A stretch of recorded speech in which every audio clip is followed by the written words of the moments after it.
Nung 4 years po, ay 6 years past, pag-hold ko po ng anak ko, nalagdag yung balikat ko. Na-dislocate po talagang Parang lumabas siya, pero bumalik naman siya. Nabalik ko naman siya. Hanggang ngayon, may sakit pa rin siya. Pag-isip mo sa umaga, kasi ano? lumit ng tulog. Merong ano yan hindi yan hindi yan normal. Oo nga, lumit po. Hindi yan normal. Lumit Sir, po ito. nagkaroon kayo ng tendon damage. Hindi ganyan ang normal na Kung mapapansin nyo, dapat yan buo. Opo. Yung cuts niyan hanggang dito. Parang Tingnan mo, naputol oh. siya. Yes. Dati po akong gym instructor din dati. That's why. Oo. Kasi, siyempre sa araw-araw pa naman, tsaka yung mga pisa nyo, alam ko na Alam kong may mali. Ngayon, sir, yun, sumasakit. Itong sakit. Naangat mo ba? Naangat ko naman siya, pero pagising sa umaga, ang sakit-sakit. Sige, wait lang. Umabot na siya rito hanggang dito po. May sakit na ako rito sa elbow. Dito, Dito, ito yan. Itong wait elbow. ako. Malamang may mga tendon nga na na-scratch yan before. Tapos ngayon, umiidad tayo. O kasi hindi siya frozen Hindi siya frozen. Hindi na, iniikot ko naman talaga siya. Kaya nga, Minsan, hindi siya frozen.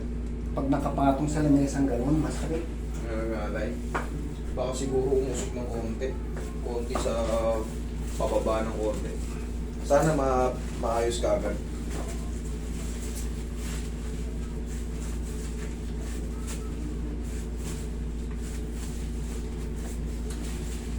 Gusto mong tanggalin ito po ito. Hindi sa kuhan. Sumasakit yung dito mo. Yan. Ito. Pag binindot ko to, Yan, masakit. mayroon kang hindi pala. Pasok ka rin pala sa tennis elbow Yan, masakit. Roy, kung yung marker, tingnan mo kinikilig siya, kunting pindot lang. Patama mo. Check. Sige, yan Pero madali lang to pag tennis elbow, babalikan ko lang ulit yan. Alugin lang natin.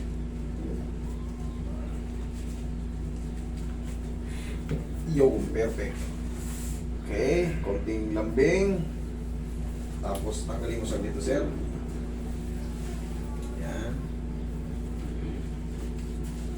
Relax.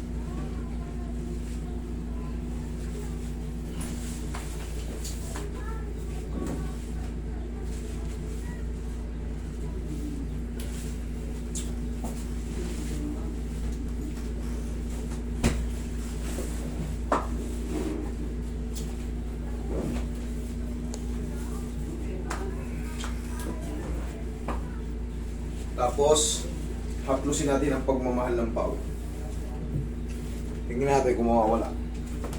Ayan, hindi ko buburahin. Ayan kita nyo naman. Sa palibot lang tayo. Ayan.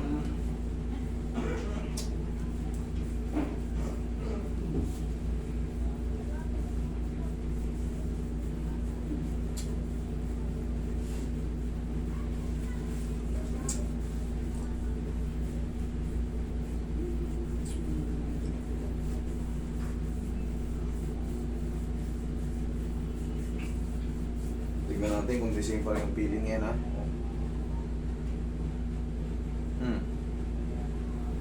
Pero pa rin, pero hindi na yung... Meron pa rin pero hindi nakagaya ng yung kanina. Ang mangyayari dyan, normal lang may maiwan ng parang pinaka-trauma niya. Tapos, in a few days, 1, 2, 3 days, wala na, dire-diretso na. Mas bearable na siya. Ganun lang naman yan. Ulit.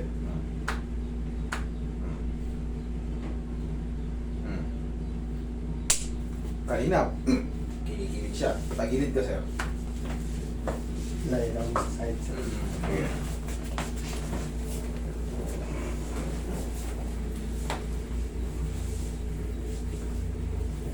Relax na. Kabilang side.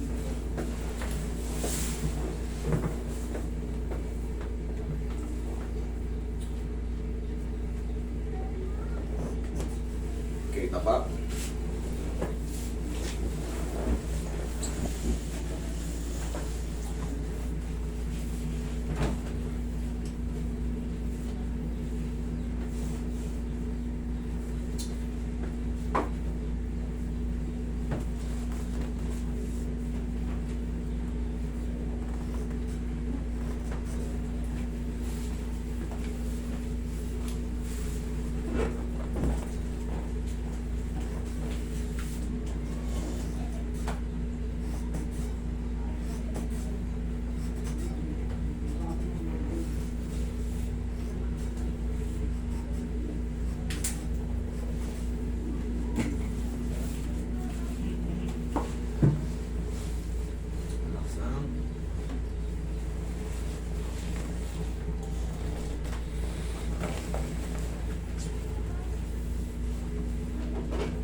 Ihaya, sir.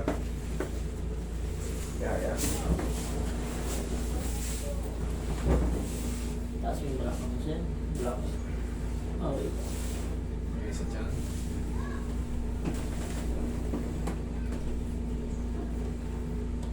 Okay, relax lang. Inhale. Exhale.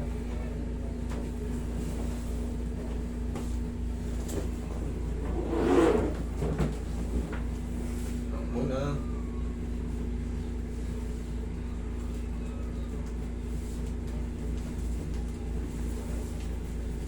Okay, upo ka, sir.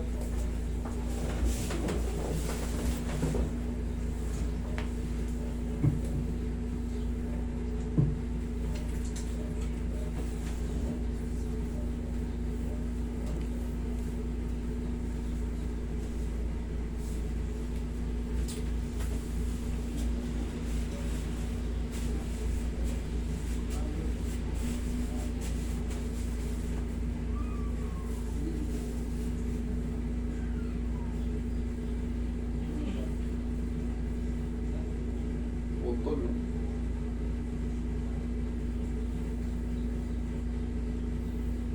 Yung tendon ng na-damage niya kaya ganyan eh. Ang liit ng ano niya. Oh. Dito malalim. Pero buti kahit pa paano may natira. Hindi naging ano. Siguro mga ilang hibla lang na patid.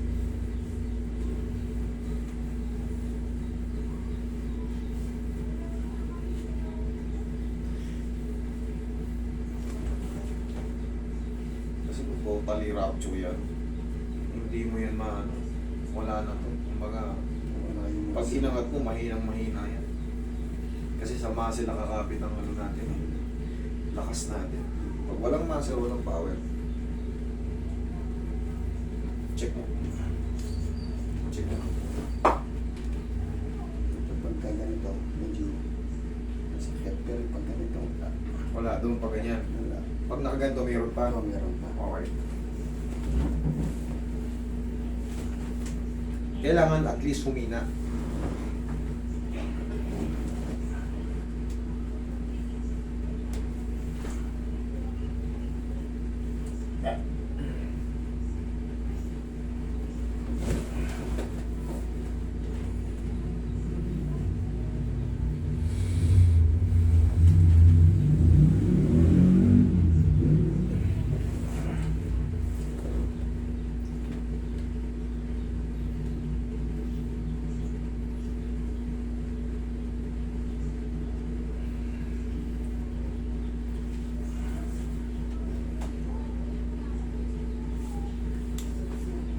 Check.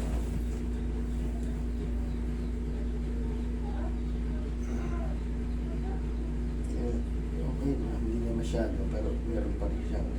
Hindi na masyado. Okay. Lakas ng utok mo. Ito, wala naman dito. Wala na.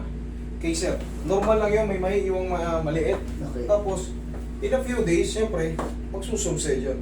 Kasi pag mali ang adjustment, syempre, ngayon pa lang, pilay ka talaga. Pero pag yan, at least, konti na lang, wala na yung paganto, maliit na.